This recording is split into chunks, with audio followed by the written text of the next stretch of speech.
है ये अपने आप में इंपॉर्टेंट है और फिलहाल जो आसार हैं वो तो यही है कि बादली से टिकट चाहते हैं बजरंग पुनिया।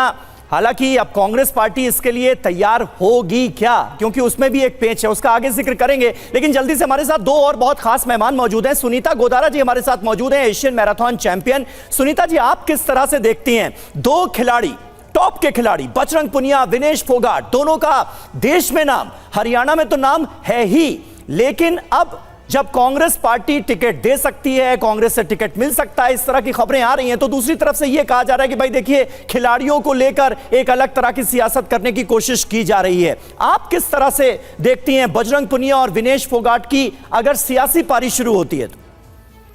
देखिए, ये टॉप के एथलीट्स रहे हैं, ओलंपियन रहे हैं, मेडलिस्ट रहे हैं, और हर खिलाड़ी का जब फेस चेंज होता है तो या तो वो अपने ही फील्ड में बहुत अच्छा कोई उसको पद मिल जाए, या वो अपनी एकेडमी शुरू करे, जैसे पीटी उषा और अश्विनी चिप्पा वगैरह ने शुरू की है, अभिनव बिंद्रा ने शुरू की है। और एक होता है पॉलिटिक्स में जाना। एक खिलाड़ी का पॉलिटिक्स में जाना मैं बुरा नहीं मानती हूँ, अगर उसको जो भी पार्टी हाथों में उठा के अगर दे रही है टिकट तो इसमें बुराई क्या है, पहली बात तो। दूसरी बात, एक दूसरे पे लांछन लगाना बहुत ही गलत बात है। भाई, एक गुडविल फैक्टर होता है खिलाड़ी का, और इस लेवल के खिलाड़ी जिसको कि सारी जनता प्यार दे रही है और सारी जनता इतना मान रही है, वो वर्ल्ड बीटर है। और पुनिया तो ऑलरेडी ओलंपिक मेडलिस्ट है।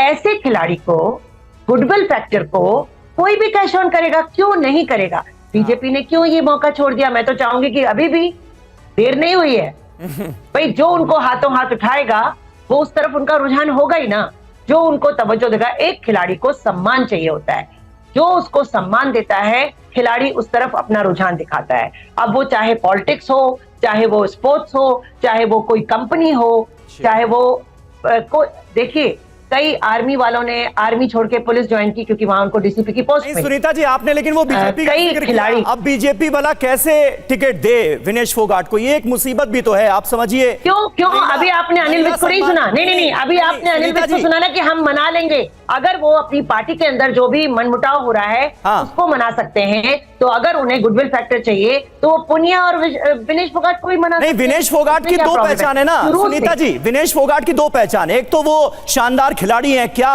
उपलब्धियां उन्होंने हासिल की, और दूसरी तरफ वो पहली पहचान है। मैं बिल्कुल आपकी बात से सहमत हूं, लेकिन दूसरी पहचान क्या है? महिला सम्मान के खिलाफ एक मैस्कट बन गई विनेश फोगाट। जिस तरह उन्होंने ब्रजभूषण शरण सिंह के खिलाफ आंदोलन किया सड़कों पर उतरकर, दिल्ली पुलिस उन्हें घसीटती हुई नजर आई। उसके बाद ये नहीं होना चाहिए था, ये नहीं होना चाहिए था। जब कोई महिला के सम्मान की बात कर रहा है, सेक्सुअल हैरेसमेंट की बात कर रहा है, तो हर महिला, चाहे वो किसी भी पार्टी की नेता हो, उसका ये दायित्व बनता है कि सिर्फ इतना सा तो कह दे कि इनको न्याय मिलेगा। इन महिलाओं को जो वहां जंतर मंतर पर बैठी हैं, उनकी बात की पूरी तरह से जांच पड़ताल की जाएगी और उनको न्याय मिलेगा। इसको कहने में क्या कमी थी? तो जिन्होंने नहीं कहा वो कह रहे हैं पॉलिटिक्स हो रही है, लेकिन जो जानते थे कि भाई वो तो सम्मान के लिए लड़ रही थी ना, वो उस समय कोई पार्टी पॉलिटिक्स नहीं कर रहे थे। जो भी जंतर मंतर पे खिलाड़ी बैठे थे वो महिलाओं के सम्मान की बात कर रहे थे, क्योंकि ब्रजभूषण तो खुद मान रहा है ना कि उसने ऐसा सब कुछ किया है। उसके कई सेंटेंस ऐसे हैं जहां पे क्लियर कट ऐसा लगता है जैसे झप्पी पाने वाली बात वो सब, कि वो करता था ये सब और लड़कियों को ये पसंद नहीं था। तो लड़कियों ने जब आवाज उठाई तो बहुत सही आवाज उठाई। उस समय हर पार्टी की नेत्री को, महिलाओं को ये कहना चाहिए था। जिन्होंने कहा वो गुडविल ले गए, और जिन्होंने नहीं कहा उनकी गुडविल नहीं बन पाई। ठीक है। हमेशा, और अभी भी जब ओलंपिक्स हो रहे थे, जब पेरिस में, उस वक्त सब महिलाओं को, सब नेताओं को, हमारे प्रधानमंत्री जी को सबसे बात करते हैं। उनको विनेश से भी बात कर लेनी चाहिए थी, उनको पुनिया से भी बात कर लेनी चाहिए थी। विनेश जब रो रही थी तो सांत्वना दिखा देनी चाहिए थी। ये सब होते हैं खिलाड़ी के लिए गुडविल। प्रधानमंत्री ने रिएक्ट किया था, उन्होंने ट्वीट किया था। खिलाड़ी का रुझान उधर हो रहा है। सुनीता जी, प्रधानमंत्री नरेंद्र मोदी ने बाकायदा विनेश फोगाट के लिए एक ट्वीट किया था और उनको देश की आन बान शान करार दिया था। जी करुणा, ठीक है। लेकिन सिर्फ ट्वीट किया था, बात करने से। चलिए ठीक है, इस पर भी आपके सवाल है। लेकिन इस बीच हमारे साथ पूर्व लेस्टर ज्ञान सिंह जी वहां से जुड़े हुए। ज्ञान सिंह जी, देखिए ऐसा तो हो नहीं रहा कि पहली बार कोई खिलाड़ी चुनाव लड़ने जा रहा हो या फिर जिसके सियासत में जाने की चर्चाएं हो रही हो, लेकिन जब बजरंग पुनिया और विनेश फोगाट की चर्चा हो रही है राहुल गांधी से मुलाकात के बाद, वो चर्चाएं सिर्फ चुनाव लड़ने को लेकर नहीं हो रही है। इस मुलाकात के बाद जो आंदोलन उनकी तरफ से छिड़ा गया उसको गलत तरीके से अब पेंट करने की कोशिश की जा रही है, राजनीति से प्रेरित होने की बात कही जा रही है। क्या ये सारे तर्क, ये सारी बातें आपको वाजिब लग रही है जो बीजेपी की तरफ से उठाई जा रही है? देखो, ये मैं डे वन से देख रहा हूं, जब से मैं उस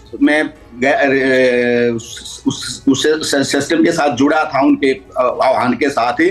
और हम दिन में 1 या 2 बार रोज डेली ये कहते थे, भाई हमने बीजेपी को नहीं रोका है। बीजेपी का भी कोई नेता आके कहे हम बीजेपी के अगेंस्ट नहीं है, हम एक इंसान के अगेंस्ट हैं, उस एमपी के अगेंस्ट भी नहीं है, रेसलिंग फेडरेशन ऑफ प्रेसिडेंट के अगेंस्ट है जिसने ये किया है। लेकिन मैं पॉलिटिक्स की मुझे समझ नहीं है, ना पॉलिटिक्स पे मैं कोई ज्यादा जानता हूं, ना मैं पॉलिटिक्स की बात करता हूं। मैं सीधी बात करता हूं कि हमने इनको कहता रहा, लेकिन बीजेपी उसी दिन से बैक फुट पे जा रही है, बजाय आगे आके इंसेंटिव लेने के लिए कि भाई हाँ उसको सस्पेंड कर देते हैं या आपकी जांच करा देते हैं। ये चीजें ना करके सिर्फ इसको कांग्रेसी हैं, हुड्डा परिवार है या कोई और है, पता नहीं कितनी तरह की बातें हैं बनाए जा रहे हैं।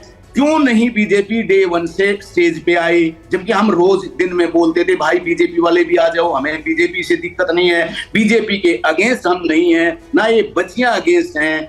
हम इन बच्चियों का कुछ इलिगेशन है, मैं वो इलिगेशन भी मैं भी कह सकता हूं कि भाई मुझे नहीं पता, ठीक है, लेकिन मुझे लग रहा है कि वो ठीक है, बस उसमें परसेंटेज ऊपर नीचे हो सकती हैं। लेकिन बीजेपी का एटीट्यूड यही रहा है। और आप इवन इसको छोड़ दो, जब वो मेडल फाइनल में पहुंची तो आपके न्यूज चैनल के उस पे नीचे कमेंट्स पढ़ लेना, जब उसका फाइनल में पहुंची होगी तब भी वही सोच थी लोगों की, वही सोच में बटे हुए थे। ये तो ये है, ये तो अगर बीजेपी का है तो वो नेगेटिव लिख रहा है उसके अगेंस्ट, अगर वो कांग्रेस फेवरेट है तो वो उसकी पॉजिटिव लिख रहा है। मतलब क्या ड्रामा है। मेरे इतनी बड़ी पार्टियां इतने छोटे उसको लेके चलेंगी, इतनी छोटी चीजों को लेके चलेंगी, समाज में बटा हुआ है। अब ये मेडल इंडिया का ना हो गए, किसी पार्टी का हो गया, मतलब अब आगे हम क्या ओलंपिक में भी कांग्रेस और बीजेपी को रिप्रेजेंट करेंगे क्या जाट को या गुर्जर को या राजपूत को रिप्रेजेंट करेंगे क्या? माहौल ऐसा लग रहा है मुझे, क्योंकि हमें पॉलिटिक्स की ABCD नहीं आती। जिस भाई का गलत फहमी है, ये किसी का प्रोजेक्टर था, ये था, वो मुझे नहीं पता। अगर वो बच्चे हमारे साथ भी कोई पॉलिटिक्स करके होंगे तो भी मैं उसके अगेंस्ट चला जाऊंगा, मुझे किसी से कोई मतलब नहीं है। लेकिन बीजेपी पहले दिन से ही अपना मान चुकी है ब्रजभूषण का नाम। ठीक है सर, बिल्कुल एक खिलाड़ी के तौर पर, एक एथलीट के तौर पर आपने अपनी भावनाएं जो हैं वो देश के सामने रखी हैं। प्रमोद स्वामी जी, आप बहुत गौर से सुन रहे थे।